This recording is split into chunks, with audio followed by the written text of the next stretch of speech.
Very good evening, friends. This side Rahul Magan here as a Group Chief Executive Officer, Treasury Consulting, and also a venture capitalist. As we speak, Treasury Consulting is a multinational headquartered group based out Singapore, having offices in India, Singapore, and Hong Kong. We have many products to offer. We have our prop fund and so many things. Our learning arm, Sheetal Academy, is offering a lot of training programs, consulting, and so many things.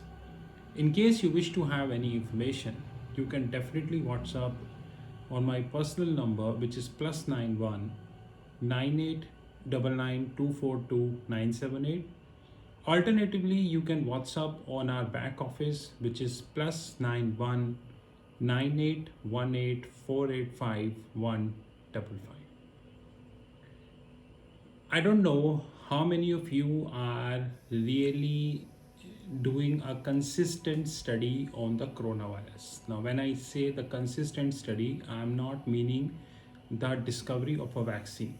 We are non medical professional people. It is beyond our cup of tea to discover any vaccine. By having a consistent study, it means that the articles, the notes, the reports which are coming up in the public domain, and whatever is coming up in the public domain, we should read these articles, study these articles, and trying to make conclusions, because the people, those who are writing these articles, they are taking a lot of pain. More importantly, they are sparing a lot of information also, which I think is relevant for us. I'm also not sure how many of you even heard about a website called BIS. BIS stands for Bank for International Settlements. Actually, it is based at Basel. Basel is a location in Switzerland. Henceforth, some people are calling this as a Basel Bank also. Bank for International Settlement is the regulator of all regulator. They don't have any punitive powers. They cannot put any fine, any levy. They are the one who only guide the people. Example, the police person. The police person on the road would only guide you. You take his point, very good. You don't take his point, also very good. Final decision is completely yours. Every year, BIS do one report which is called BIS Annual Report. And I think it is worth reading the report after every 3 years, which is called triennial. Now the next is in 2022. They do FX survey, and trust me, the kind of data they are showing in their trial survey, it is way beyond any central bank. I doubt whether any big bank of the globe even have a capacity to do such big scale triennial survey, which the BIS is doing after every 3 years. More importantly, the results are available on the internet, but people even don't study them. This year annual report, basically 2020 annual report, page number 30. It is 118 pages annual report, which is around 120 pages annual report. I'm reading page by page, but I thought that let's make a video on page number 13, 13, where Bank for International Settlement divided their view or opinion about the global recovery into three parts. So the number one is the current scenario. I don't know how come they are too optimistic, but let me read for you. The current scenario seems a comparatively smooth recovery. The pandemic is steadily brought under control. Consumption sustained the expansion. Corporate sector losses remains limited, and sectoral reallocation proceeds smoothly. Financial conditions do not tighten significantly. Even in this scenario, however, significant cross-country differences remain. I don't know how come they are too bullish. They are expecting that in this central scenario, everything is good. But the good fact is that, or maybe the bad fact is that they not give the percentage here.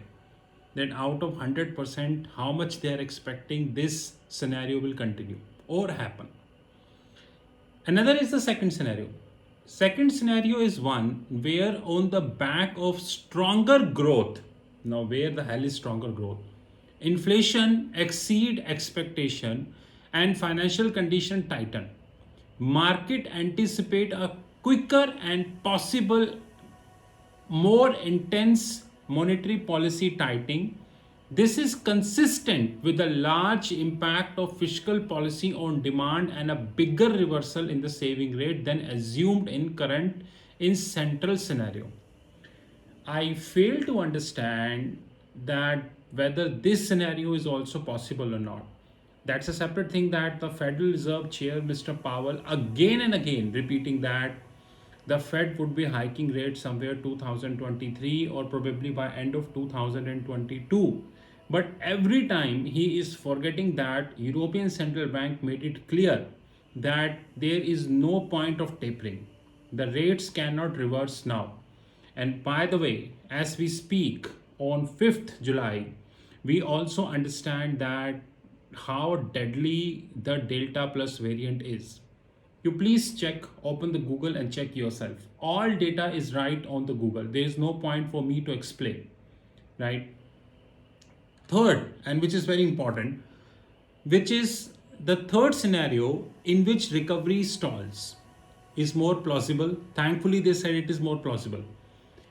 If the pandemic proves harder to control, successive waves of more virulent COVID strains would be imperious to vaccine, leading to tight containment measure, fiscal multipliers, and the deployment of excess savings short of expectation.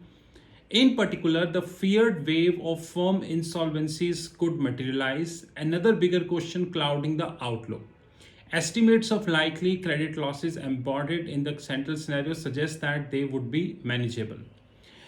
In last, they said that, this conclusions hinges on the policy support being therefore as long as necessary. In an alternate scenario, losses would be larger, possibly on the par with those during the Great Financial Crisis 2008. So, to conclude this discussion, in the annual report, BIS gave three scenarios. One is the central scenario, extremely bullish. Second scenario, mediocre bullish. Third scenario, pessimist. I don't know whether in the annual report 2021, BIS is actually pointing towards the third scenario, but in a diplomatic tone. Rest you understand. This is Rahul from Treasury Consulting Group. You know our personal number, which is +91 9899 242 978. If you need the copy of the report, by the way, it is a public document. You can WhatsApp me. I will share the copy. Have a great time ahead.